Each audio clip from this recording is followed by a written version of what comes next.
আব্বা আইনে লেগে পেট্রোল লইছি। ডঙ্গের মাথা লয়েছে জামাই আমার এড়ি বাবা এই হলো তুমি পেট্রোল আনছে দেখে এই জামের এত মূল্য, আর পেট্রোল ছাড়া ওই জামের কোনো মূল্য নাই। চিন্তা না করছেন পেট্রোলের কি দাম? জামাই আর কথা দুইটা জিয়ার জামাই আইবো। আমি তো যার ভাইলামি না, হুন্ডার তেল নাই কিছু না, হুন্ডা থয়ে দে ডাইকা ডুকা কথা মেন লাগে আইতে যাই জামাইগুলো লাগিয়া অপেক্ষা হরি। শ্বশুর বাড়িতে আইলেই খরচ মিষ্টি লইছি, গাড়িতে তেল নাই দেখে সম্ভবত গাড়ি থুয়ে দিছে। তো দেখি সামনে কি অপেক্ষা করতেছে। মাছ লইছি, হাঁক লইছি, যাক শ্বশুরটা খুশি হইব। বাজার হরছি বিরাট। যাবে নাকি? ভালো আছো? আসি বালা, দেখছো বাজার কত হরছি।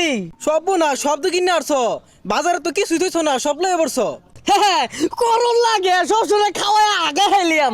আমার লাহান জামাই পাইছে না কিন্তু। হ্যাঁ, তুমি ভাবতেছো তোমার শ্বশুর রেগুলার পাগল। হ্যাঁ, যায় দেখো তোমার শ্বশুর কি এর পাগল।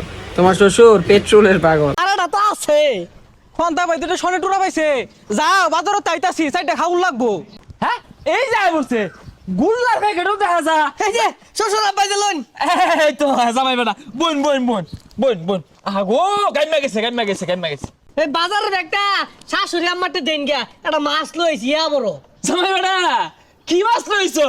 পাঙ্কাশ মাছ। হ্যাঁ হ্যাঁ এই হলে পাঙ্কাশ মাছটা তোমার হৌরি তেলের মধ্যে চুবাইয়া মস মশারে ভাজা ওর জন্য যে সামনে কি অপেক্ষা করতেছে ওই তোর এটা জানে না, একটু পরে দেখতে পারবেন। দিব। তুমি কেচ্চা খাইবা চৈত মাস অত টিয়া পয়সা হেরা খরচ করবার গেছো কে? আব্বা আইনে লেগে পেট্রোল লইছি। ডঙ্গের মাথা লয়েছে জামাই আমার এড়ি বাবা এই হলো তুমি বউ জামাই এনো বউ। শ্বশুর আব্বা আমি যে তুগলা বাজারে আমি আগেই বলছিলাম যে তোমার জন্য সামনে অনেক খারাপ কিছু অপেক্ষা করতেছে, তখন তো শুনলা না। তো ভিডিওটা কেমন লাগছে তো অবশ্যই কমেন্ট করে জানাইবেন। নেক্সট পার্টে আবার দেখা হবে।